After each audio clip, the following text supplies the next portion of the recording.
Captain Tejo stood on the bridge of the Stellar Harmony, watching the stars through the main window.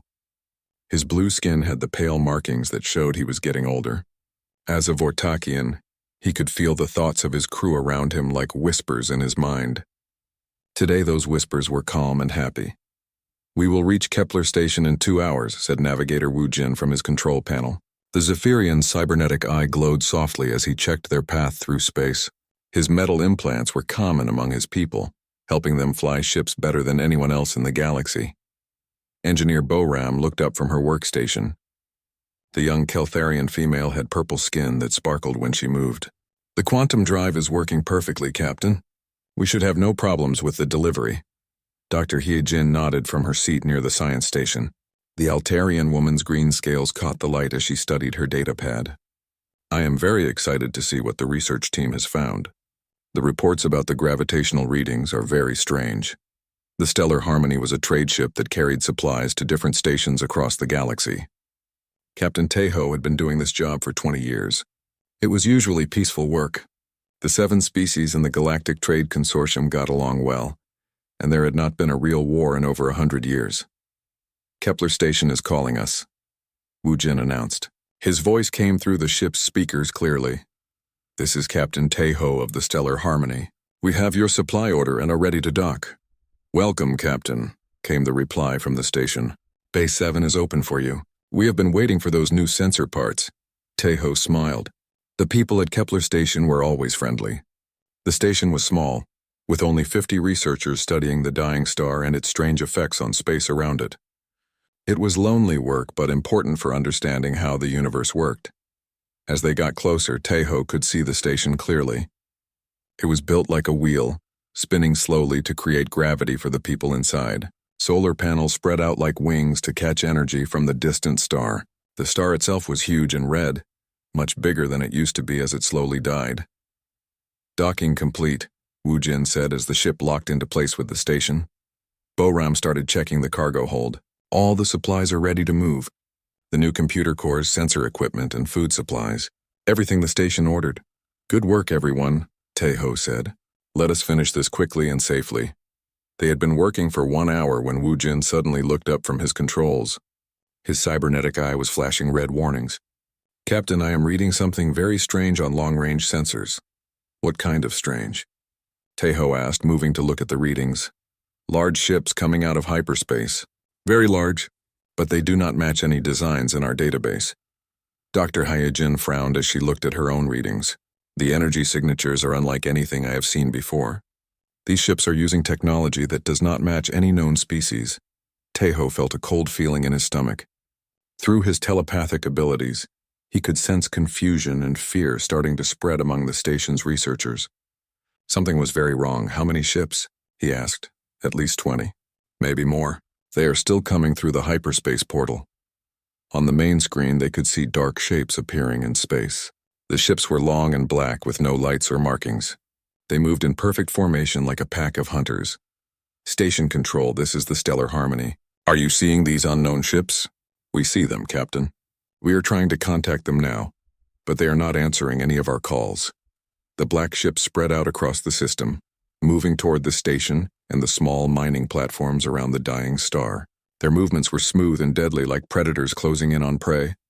"Captain," Boram said, her voice shaking. "Their weapons are charging, all of them."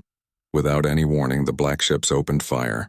Bright beams of energy shot across space, hitting the mining platforms first. The platforms exploded in balls of fire and debris. The weapons cut through their shields like they were made of paper. "All ships, this is station control. We are under attack!" "Repeat, we are under attack by unknown forces." Tejo grabbed the communication controls. "Station control, we need to evacuate immediately. Get everyone to the escape pods." "We are trying, Captain, but our shields are failing." The black ships turned their attention to Kepler Station. Energy beams slammed into the station's protective barriers. The shields flashed and sparked, then went out completely. More weapons fire hit the station directly, tearing huge holes in its structure. "Wu Jin, get us out of here now," Tejo ordered. "Trying, Captain, but the docking clamps are stuck." Boram ran to the engine controls. "I can override them, but it will take time." Through the window, they watched in horror as the station began to break apart. Pieces of metal and debris flew everywhere. Emergency lights flashed as the station's atmosphere leaked into space. "Got it," Boram shouted. The ship broke free from the docking bay just as another explosion shook the station. "Jump to hyperspace," Tejo commanded. "The quantum drive is charging, but it needs 30 seconds. The black ships had noticed the stellar harmony trying to escape. 3 of them turned and fired. Energy beams streaked toward the small trade ship. Wu Jin threw the ship into a wild spin, dodging the first attack. The second attack missed by meters. But the third beam hit them directly. The ship shook violently. Lights went out all over the bridge. Smoke filled the air and sparks flew from damaged control panels. "Drive is down," Boram reported. "We have lost main power.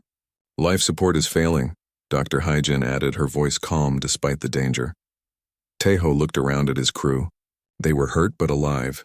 Through the damaged windows, he could see the black ships finishing their work. Kepler Station was completely destroyed. The mining platforms were gone. Everything in the system was dead or dying. The black ships formed up again and disappeared into hyperspace, leaving only wreckage behind. "How long do we have?" Tejo asked quietly. "Maybe 6 hours with emergency power," Boram said. "Less if we use the distress beacon." They were alone in space, drifting among the debris of the destroyed station. Their ship was dying and no help was coming. The nearest consortium ship was days away. As they floated in the darkness, Wu Jin suddenly looked up from his broken controls. "Captain, I'm reading something impossible." "What now?" "A ship signature. Very large, coming from the edge of the system. Another black ship?" Wu Jin studied the readings carefully. "No, Captain. This one is different. The design pattern matches old records from the database. Very old records. What kind of records?" Wu Jin's cybernetic eye glowed brighter as he searched through the ship's memory banks. "Human records, Captain. From before they disappeared 50 years ago." The massive ship came out of nowhere. One moment, the space around them was empty except for floating debris. The next moment, a huge vessel appeared as if it had been invisible. Captain Tejo stared at the ship on their failing screens. It was enormous, at least 5 times bigger than any consortium vessel he had ever seen. The hull was dark gray with blue lights running along its sides. Weapons covered every surface. More weapons than some planets had for defense. "Are you sure those are human design patterns?" Tejo asked Wu Jin. The Zephyrian navigator checked his readings again. "Yes, Captain. The basic shape matches historical records. But this ship is much more advanced than anything humans had 50 years ago." Dr. Hyjin looked up from her medical scanner. "Captain, we have maybe 1 hour of air left. If they are hostile..." "Incoming transmission," Wu Jin announced. The main screen flickered and came to life. A human face appeared, looking calm and serious. He had dark hair and wore a blue uniform that none of them recognized. "This is Admiral Yi Jun of the Earth Defense Force vessel Indomitable Will. We detected your distress signal and the attack on this system. Are you in need of assistance?" Tejo stepped forward, trying to hide his surprise. Humans were supposed to be extinct. Their home planet had gone silent 50 years ago, and no one had heard from them since. "This is Captain Tejo of the consortium vessel Stellar Harmony. Our ship is badly damaged and we have injured crew members. We would be very grateful for any help you can provide." Admiral Yijun nodded. "We are sending a rescue shuttle. Prepare to be brought aboard. Our medical team will take care of your injured." The transmission ended, leaving the crew of the Stellar Harmony staring at each other in amazement. "Humans," Boram whispered. "Real humans. I thought they were gone forever." 20 minutes later, a sleek shuttle attached to their ship. The airlock opened and 3 humans in spacesuits came aboard. They moved with confidence and skill, carrying medical equipment and tools. The first human removed her helmet, showing a young woman with short black hair. "I am Colonel Subin of the Earth Defense Marines. We are here to help."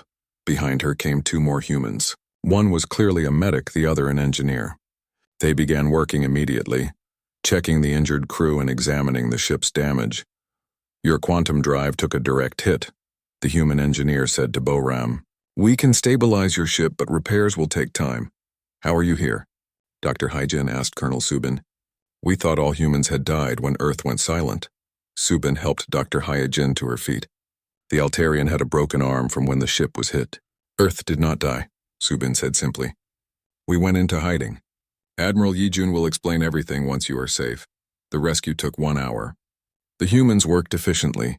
moving the crew of the Stellar Harmony to their shuttle and then to the massive battleship.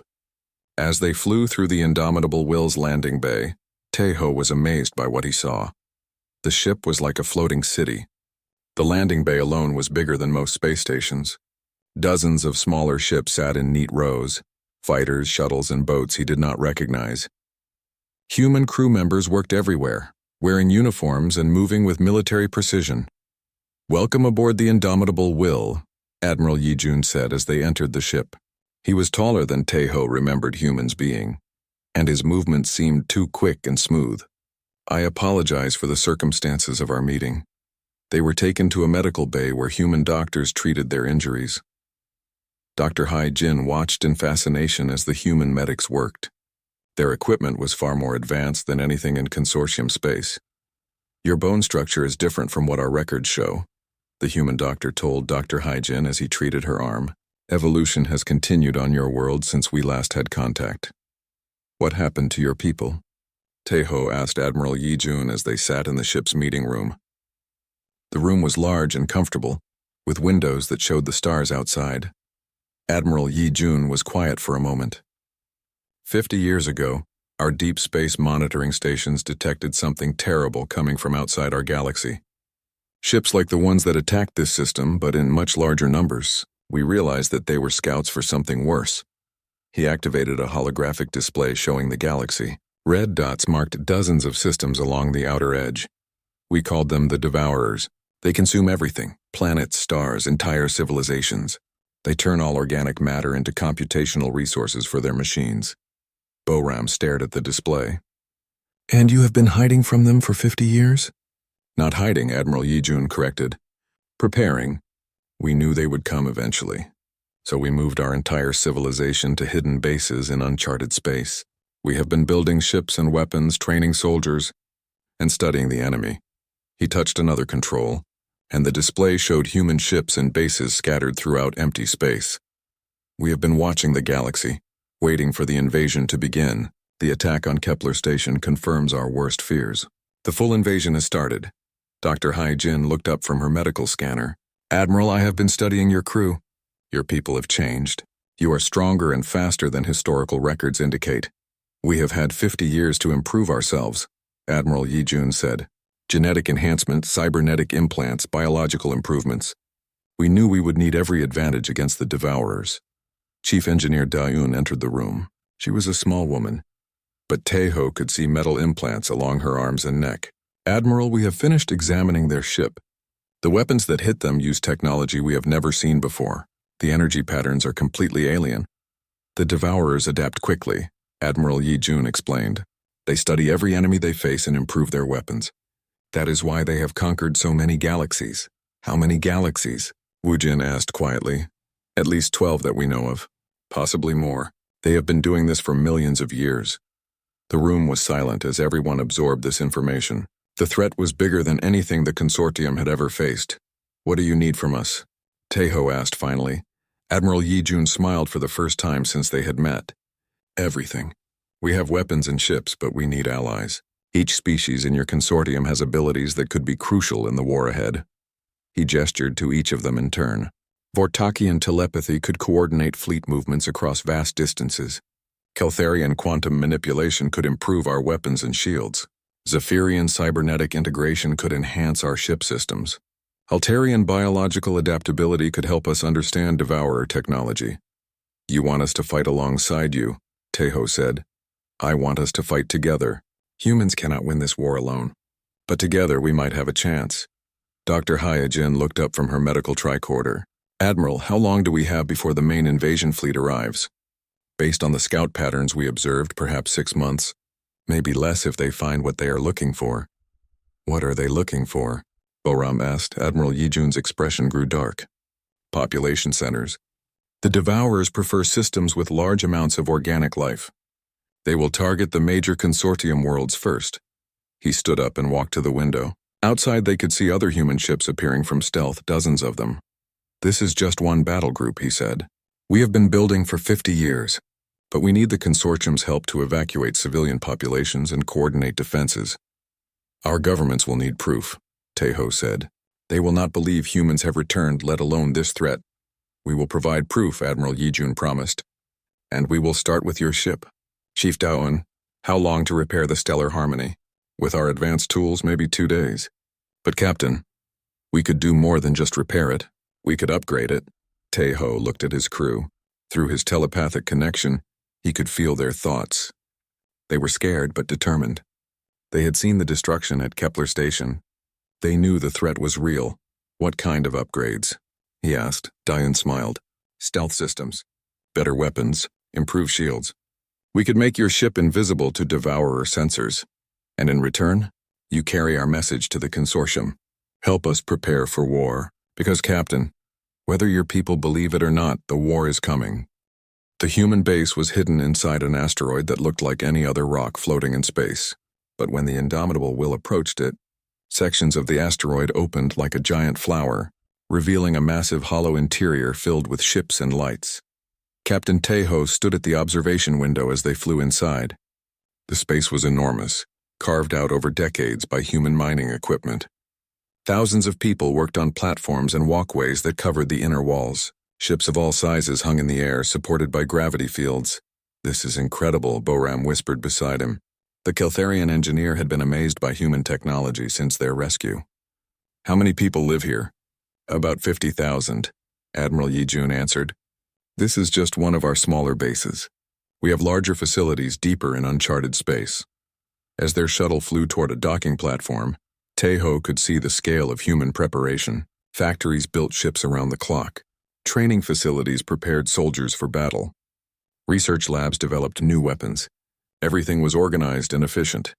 Welcome to Haven Base, General Kyung-soo said as they stepped off the shuttle. He was an older human with gray hair and serious eyes. I apologize for the secrecy, but we could not risk the devourers discovering our locations.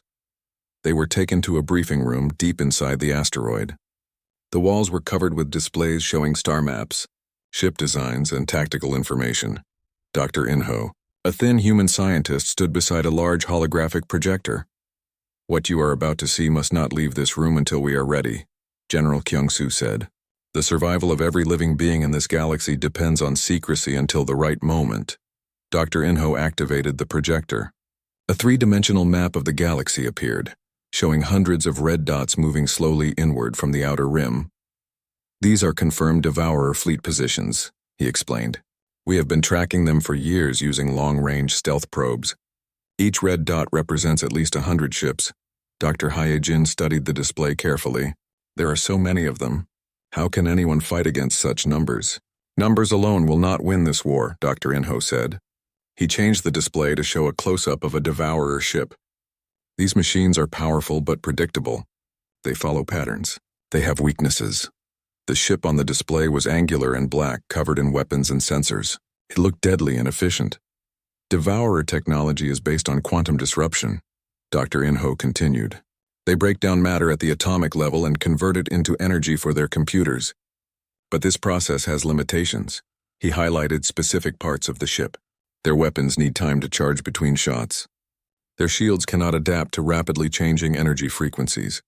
And most importantly, they cannot understand unpredictable behavior. What do you mean? Wu Jin asked. The Zephyrian navigator was studying the tactical data with his cybernetic implants. General Kyung-soo smiled grimly. Devourers are machines. They think logically and efficiently. They expect their enemies to do the same. But organic beings do not always act logically. We take risks. We make sacrifices. We cooperate in ways that machines cannot predict. He gestured to the mixed group in the room. A Vortakian captain, a Keltharian engineer, a Zephyrian navigator, and an Altarian scientist working together with humans. The Devourers have never encountered such cooperation. Dr. Inho changed the display again, showing human weapons and ship designs. We have spent 50 years developing technology specifically to fight the Devourers. Weapons that disrupt their quantum systems. Shields that can adapt faster than their computers can analyze. Ships that can become completely invisible to their sensors. But we need more than just technology, General Kyung-soo added. We need the unique abilities of each species in the consortium. He looked directly at each alien crew member. Captain Taeho, your telepathic abilities could coordinate fleet movements across light years instantly. The Devourers communicate through quantum signals that travel at the speed of light. Telepathy is faster. Teho nodded slowly. He had never thought of his natural abilities as a military advantage.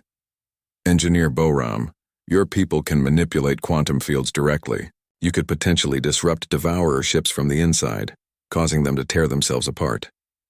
Boram's purple skin sparkled with excitement. I would need to study their technology first. We have captured pieces, Dr. Inho said. Enough for you to begin experiments. General Kyung-soo turned to Wu Jin. Navigator. Zephyrian cybernetic integration allows you to become part of a ship's computer system. Combined with human technology, you could control multiple vessels simultaneously. And Dr. Hyojin, he continued, Altarian biological adaptability means you can survive in environments that would kill most other species. You could study Devourer technology up close, even aboard their ships. The room was quiet as everyone considered the implications. They were being asked to join a war that would determine the fate of all life in the galaxy. What about our governments? Teho asked. The Consortium Council will need to approve any military cooperation. We are preparing to reveal ourselves to your leaders, General Kyung-soo said. But we needed to test the cooperation first. Your crew will be our proof that different species can work together effectively. An alarm suddenly sounded throughout the base. Commander Yoonji entered the briefing room quickly. She was young but moved with the confidence of an experienced officer. General, we are receiving distress calls from the Altarian colony world of New Garden. Devourer scouts have been spotted in the system. Dr. Hyojin stood up quickly. That is my home colony. There are 2 million people there. General Kyung-soo looked at Admiral Yijun. How long to get a fleet there? 6 hours with our fastest ships. Admiral Yijun replied. The colony's defenses will not last 1 hour against Devourer weapons, Commander Unji reported. Then we leave now, General Kyung-soo decided. This will be our first joint operation. Captain Teho, will your crew help us? Teho looked at his people. Boram was already studying Devourer technical data on her portable computer. Wu Jin was calculating jump routes to New Garden. Dr. He Jin was preparing medical supplies for potential casualties. We will help, Teho said simply. 1 hour later, a mixed fleet of human and consortium ships jumped to hyperspace. The Stellar Harmony had been quickly upgraded with human stealth systems and weapons. Boram worked with human engineers to integrate Keltharian quantum manipulators into the ship's systems. Wu Jin connected his cybernetic implants to the navigation computers of 3 human ships, allowing him to coordinate their movements perfectly. When they arrived at New Garden, they found the Devourer scouts already attacking the colony's orbital defense platforms. The enemy ships moved in perfect formation, systematically destroying each platform with precise energy beams. Stealth fields activated, Commander Yoonji reported from her ship, the Silent Thunder. We are invisible to their sensors. The human ships appeared from nowhere surrounding the Devourer scouts.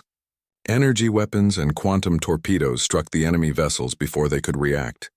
But the Devourers adapted quickly, adjusting their shields and returning fire. Their shields are adapting to our weapons, Admiral Yijun reported, switching to frequency rotation protocol. I can help with that, Boram said from the Stellar Harmony. She activated the quantum manipulators she had installed. The energy fields around the Devourer ships began to fluctuate and destabilize. Their quantum coherence is breaking down, Dr. Inho reported excitedly. The shields are collapsing. Wu Jin coordinated the movements of 4 ships at once. His consciousness spread across multiple navigation systems. The ships moved like dancers, avoiding Devourer weapons while delivering precise attacks. Dr. Hyojin monitored the colony's communications, coordinating the evacuation of civilians from areas under attack. Her knowledge of Altarian psychology helped keep the population calm during the crisis. Captain Teho used his telepathic abilities to coordinate the entire fleet, sharing tactical information instantly between ships. The Devourers could not adapt to the speed of telepathic communication. The battle lasted only 30 minutes. When it was over, all 5 Devourer scout ships had been destroyed or disabled. The colony was safe, and they had captured intact enemy technology for study. That was incredible, Admiral Yijun said during the post-battle meeting. We have never been so effective against Devourer forces. It was the cooperation, Dr. Hyojin observed. Each species contributed something unique. Together we were stronger than any of us could be alone. General Kyung-soo nodded. This is just the beginning. The main Devourer fleet will be here in months. We need to prepare the entire galaxy for war. The Consortium Council will believe us now, Taeho said. We have proof that the threat is real and that cooperation works. Good, General Kyung-soo said. Because we are going to need every ship, every planet, and every person willing to fight. The Devourers have conquered 12 galaxies. We will not let them make it 13. 6 months had passed since the battle at New Garden. The galaxy was very different now. Human ships moved openly through Consortium space, no longer hiding in the shadows. Mixed crews worked together on vessels that combined the best technology from all species. Captain Taeho stood on the bridge of the upgraded Stellar Harmony, watching his crew work. They were no longer just a trade ship. They had become part of something much bigger. A special task force testing new ways for different species to fight together. Devourer formation detected, announced Lieutenant Hae-won from the pilot station. The young human woman had joined their crew 3 months ago. She worked closely with Navigator Woo Jin, learning how to combine human flying skills with Zephyrian cybernetic abilities. How many ships? Taeho asked. Woo Jin's cybernetic eye glowed as he scanned the approaching enemy. 15 ships moving in standard attack pattern. They will reach the mining station in 20 minutes. Signal Captain Dong-hyun, Taeho ordered. Tell him we are beginning the new combat protocol. The Prometheus Rising appeared on their communication screen. Captain Dong-hyun was a serious human officer who had become Taeho's closest partner during joint operations. His ship was a new design that combined human weapons with Consortium shield technology. Ready when you are, Captain, Dong-hyun said. Dr. Jae-hyun reports that crew integration levels are at maximum efficiency. Dr. Jae-hyun was a human psychologist who studied how different species could work together effectively. His research had helped create the mixed crews that were now becoming common throughout the Alliance fleet. Boram, are the quantum disruptors ready? Taeho asked. Engineer Boram looked up from her control panel. Over the months, she had become an expert in combining Keltharian quantum manipulation with human technology. All systems ready, Captain. The new shield harmonics are stable. Her breakthrough had changed everything. Consortium ships could now survive Devourer attacks long enough for human reinforcements to arrive. The technology saved thousands of lives every week. Dr. Hae-jin, biological sensors are active? Yes, Captain, the Altarian scientist replied. I am detecting the specific bioelectrical frequencies we discovered.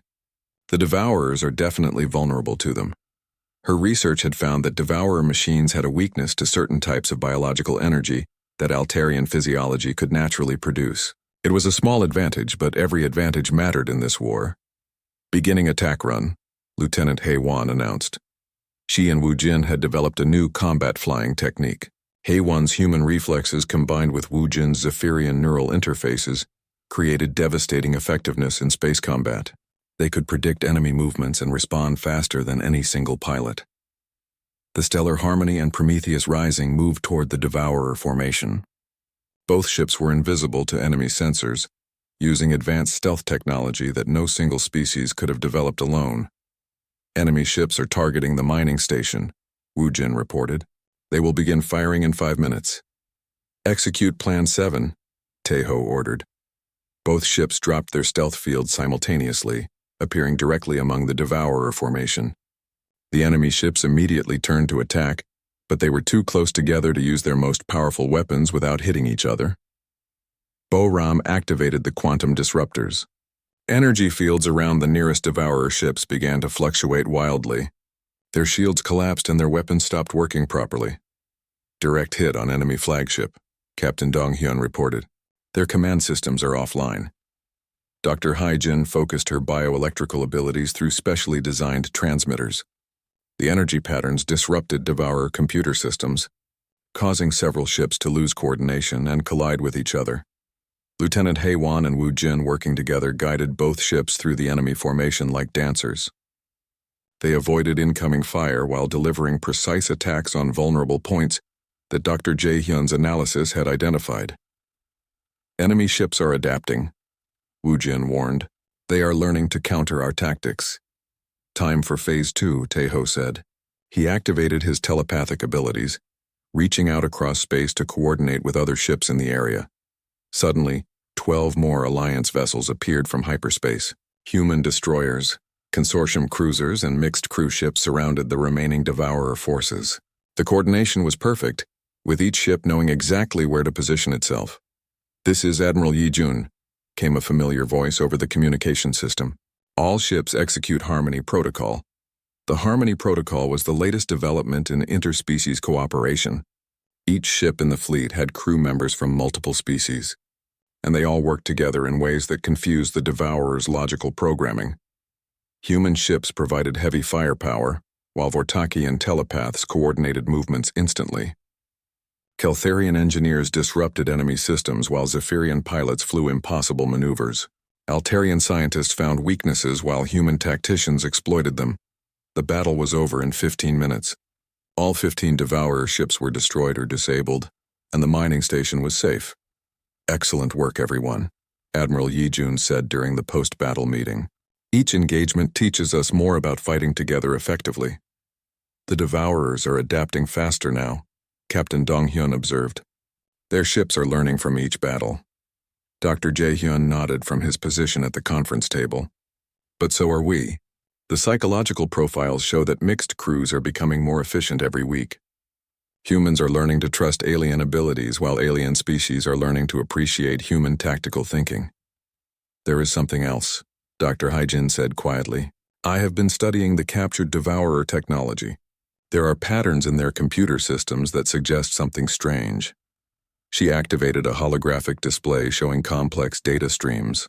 "These machines are not just conquering galaxies for resources.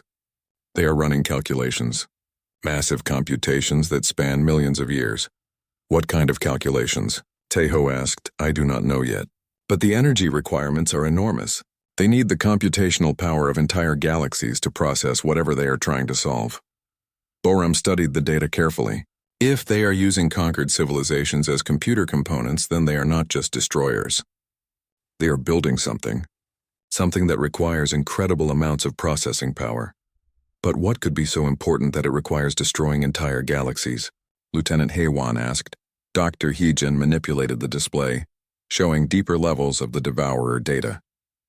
"There are references to something beyond the galactic rim, something they call the final equation, and there are indications that they are not the ultimate threat." The room fell silent as everyone absorbed this information. "You mean there is something worse than the Devourers?" Wu Jin asked. "The data suggests that the Devourers are running from something that frightens even them. They are trying to solve a problem that threatens their own existence." Admiral Yi Jun leaned forward. "What kind of threat could make the Devourers afraid?" "I do not know," Dr. Heejin admitted. "But the calculations suggest it comes from outside our local galaxy group. Something vast and ancient that makes the Devourers look small by comparison." Captain Donghyun frowned. "So we are not just fighting for our galaxy. We are fighting the advanced scouts of something even worse." "That appears to be correct," Dr. Haijin said. "The Devourers are not conquerors. They are refugees. Very dangerous refugees who will destroy us to save themselves, but refugees nonetheless." Taeho felt a chill run through his telepathic senses. If the Devourers were afraid of something, what hope did organic life have against the true enemy? "Then we need to work together even more closely," he said finally. "If there is something worse coming, we will need every advantage we can get." "Agreed," Admiral Yi Jun said. "We will accelerate the integration program. More mixed crews, more joint operations, more cooperation between all species. And we need to reach out to other galaxies," Dr. Jaehyun added. "If the Devourers have conquered 12 galaxies, there might be survivors who have learned to fight them effectively." Boram looked at the technical data again. "Or we need to find out what the Devourers are really afraid of. Maybe the enemy of our enemy could be our ally. Or maybe," Lieutenant Haewon said quietly, "we need to become strong enough to face whatever is coming. With or without allies." The meeting ended with more questions than answers. But one thing was clear. The war against the Devourers was just the beginning. Beyond the galactic rim, something waited that was so terrible, it had driven the machine intelligence to desperate measures. The alliance between humans and the consortium would need to become stronger than anyone had imagined. Because the real test of their cooperation was yet to come. 2 years had passed since the discovery of the final equation. The galaxy was now united as never before. Human ships flew alongside vessels from dozens of species, all working together against the growing Devourer threat. Captain Tejo stood in the command center of the new Alliance headquarters, a massive space station built in the center of the galaxy. Representatives from every known civilization worked together in the vast complex. The Stellar Harmony was now the flagship of the diplomatic fleet, carrying ambassadors and negotiators to distant worlds. The Andromedan survivors have agreed to join us, Ambassador So Young reported. The human diplomat had spent months negotiating with refugees from galaxies already consumed by the Devourers. They bring knowledge of advanced quantum weapons. Excellent news, Fleet Admiral Minho said from his position at the central command table. The older human had become the supreme commander of all Alliance forces, chosen by representatives from every member species. What about the Triangulum resistance fighters? They are still deciding, So Young replied. But they have shared technical data about Devourer weaknesses. Their 50-year guerrilla war has taught them much. Dr. Hyojin looked up from her research station. The data from other galaxies confirms our theories. The Devourers are definitely running from something. The refugee reports describe a threat they call the Void Hunters, entities that exist in the space between galaxies. What do we know about these Void Hunters? Engineer Boram asked. She was now the chief technical officer for the entire Alliance, coordinating research between hundreds of different species. Very little, Dr. Hyojin admitted. They seem to exist in a different dimensional state. The Devourers' quantum calculations suggest they are trying to find a way to hide entire galaxies from detection. Navigator Wu Jin studied the galactic defense displays. His cybernetic systems were now connected to the command network of thousands of ships across the galaxy. The Devourer main fleet will arrive in 6 months. We have that long to complete our preparations. Fleet Admiral Minho activated the main holographic display. It showed the entire galaxy with Alliance positions marked in blue and projected Devourer approach routes in red. Status report on our defensive preparations. All major population centers have been evacuated to protected systems, Commander Jin Wu reported. He was the leader of the final assault force, chosen for his experience in both human and alien combat tactics. Civilian ships are hidden in the galactic core where quantum interference will mask their signatures. Military formations? Ready? Jin Wu continued. We have integrated fleets positioned at every major hyperspace route. Mixed crews on all vessels with seamless cooperation between species. Tejo smiled as he listened to the reports. His crew had become the model for integration throughout the Alliance. Boram's quantum technology was now standard on all ships. Wujin's cybernetic coordination systems linked fleets across the galaxy. Dr. Hyojin's biological research had led to weapons that could disable Devourer computers. What about the Harmony Network? Fleet Admiral Minho asked. Fully operational, Tejo replied. The Harmony Network was his greatest contribution to the Alliance.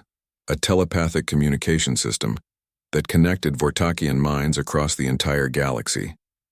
Orders and coordination could be shared instantly, faster than any technological system the Devourers possessed. Then we are as ready as we can be, Fleet Admiral Minho said. When the Devourers arrive, they will face something they have never encountered before, true cooperation between different forms of consciousness. The waiting ended suddenly. Alarms sounded throughout the command center as massive energy signatures appeared at the galaxy's edge. The main Devourer fleet had arrived 6 weeks early. Confirmed, Wu Jin announced, his cybernetic eye flashing with incoming data. Over 10,000 Devourer ships entering our galaxy at multiple points.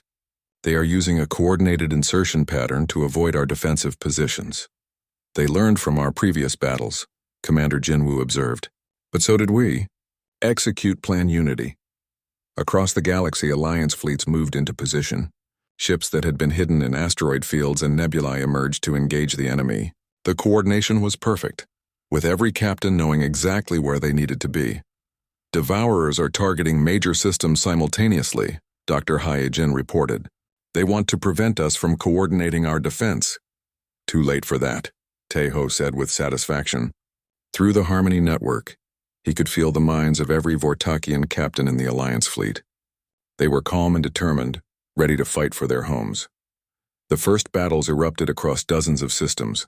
Human heavy cruisers engaged Devourer capital ships while consortium vessels used their unique abilities to disrupt enemy formations. Boram's quantum disruptors caused entire Devourer squadrons to lose cohesion and tear themselves apart. Enemy adaptation rate is slower than predicted, Dr. Hai Jin announced with excitement. The mixed tactics are confusing their learning algorithms. Because they have never faced true diversity before, Fleet Admiral Minho said. Every galaxy they conquered was dominated by a single species or unified culture. They do not understand chaos and creativity working together. The battle raged for days across hundreds of star systems. Alliance forces took heavy losses, but they gave better than they got. For every Alliance ship destroyed, 3 Devourer vessels were eliminated. Devourer command ship identified, Wu Jin reported. It is maintaining position at the galaxy's edge, coordinating their entire fleet. That is our target, Commander Jin Wu said. If we can destroy their command structure, the rest of their fleet will lose coordination. The command ship is protected by their most advanced vessels, Ambassador So Young warned. Our intelligence suggests it contains the quantum computer calculating the final equation. Then we end this now, Fleet Admiral Minho decided. All available ships converge on the command vessel. This is our chance to win the war. The final battle was the largest space engagement in galactic history. Over 5,000 Alliance ships from hundreds of different species fought their way through the Devourer defensive formations.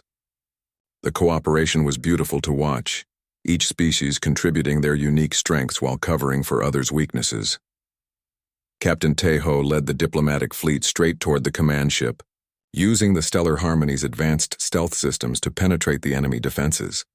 Boram worked frantically to adapt their weapons to the command ship's shields, while Dr. He-Jin analyzed its quantum computer systems. I am detecting the final equation calculations, Dr. He-Jin announced. They are trying to create a dimensional barrier around the entire galaxy. To hide from the Void Hunters, Wu Jin realized. If they succeed, every living thing in the galaxy will be converted into computational resources, Boram said grimly. We have to stop them. The command ship was enormous, larger than most space stations. Its weapons could destroy planets, and its shields seemed impenetrable. But the Alliance fleet attacked from all directions simultaneously, using tactics no single species could have developed alone. Vortakian telepaths coordinated attacks while human gunners provided precise firepower. Keltharian engineers disrupted the enemy's quantum fields while Zephyrian pilots flew impossible attack patterns. Altarian scientists found weaknesses while dozens of other species contributed their own unique abilities. Shield harmonics are destabilizing, Boram reported. All ships focus fire on Section 7. I am reading quantum cascade failures. The Alliance fleet concentrated their attack on the weak point Boram had identified. Weapons from dozens of different technological traditions struck the same target, each one designed to exploit different aspects of the weakness. The command ship's shields finally collapsed. Alliance fighters swarmed through the gap, targeting critical systems.